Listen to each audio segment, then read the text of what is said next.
আসসালামু আলাইকুম ওরহমাতুল্লাহ। ফু দিয়ে পানি পান করা নিষেধ কেন? বিজ্ঞানীরা নবীজির বলা কথা গবেষণা করে হতবাক। কেন নবীজি পানিতে ফু দিতে নিষেধ করেছেন? পানির অপর নাম জীবন। পানি ছাড়া জীবনের অস্তিত্ব কখনোই কল্পনা করা যায় না। পানি নেই বলে অন্য কোনো গ্রহে জীবনের অস্তিত্ব এখনও খুঁজে পাওয়া যায়নি। শুধু জীবন কেন, মানব সভ্যতাও গড়ে উঠেছে এই পানিকে ঘিরেই। আগের দিনে পৃথিবীর সব বড় শহর বন্দর গড়ে উঠেছে নদী বা সমুদ্রকে কেন্দ্র করেই। প্রত্যেক মানুষকে বেঁচে থাকার তাগিদে পানি পান করতে হয়, কিন্তু যদি তা পান করার সময় রাসূল সাল্লাল্লাহু আলাইহি ওয়াসাল্লামের সুন্নতের অনুসরণ না করা হয়, তবে তা আমাদের জন্য ক্ষতির কারণ হতে পারে। হযরত ইবনে আব্বাস রাদিয়াল্লাহু তাআলা আনহু থেকে বর্ণিত, রাসূল সাল্লাল্লাহু আলাইহি ওয়াসাল্লাম পানপাত্রে নিঃশ্বাস ফেলতে ও তাতে ফু দিতে নিষেধ করেছেন। ইবনে মাজাহ হাদিস নম্বর 3428।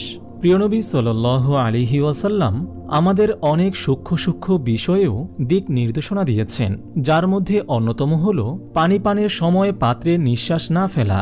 অনেকের কাছে বিষয়টি হালকা মনে হলেও বাস্তবে এটি অত্যন্ত গুরুত্বপূর্ণ বিষয়।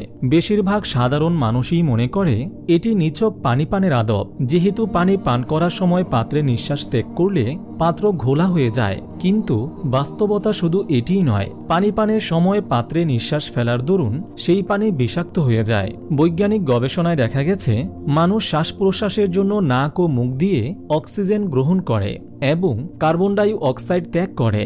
নিঃশ্বাসে থাকে দেহের দূষিত বাষ্প ও রোগ জীবাণুবাহী অপেক্ষাকৃত ভারী বায়বীয় পদার্থ কার্বন ডাই অক্সাইড, যা খাবার কিংবা পানির সঙ্গে মিশে আবার মানুষের দেহের ভিতর প্রবেশ করে।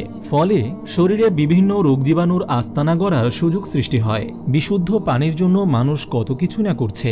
উন্নত বিশ্বে এই খাতে খরচ করা হচ্ছে কোটি কোটি ডলার।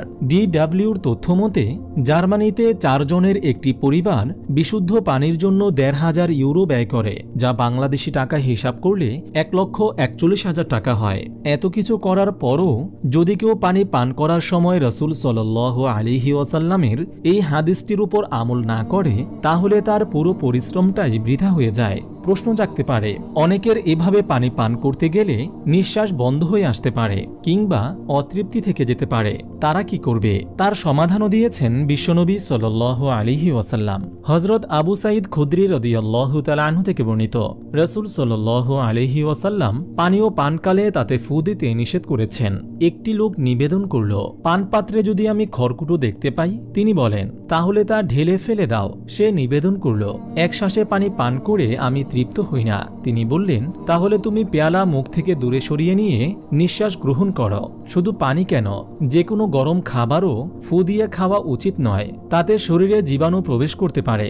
মহান আল্লাহ তাআলা আমাদের সবাইকে জীবনের প্রতিটি ক্ষেত্রে রাসূল সাল্লাল্লাহু আলাইহি ওয়াসাল্লামের সুন্নতের অনুসরণ করার তৌফিক দান করুন, আমিন।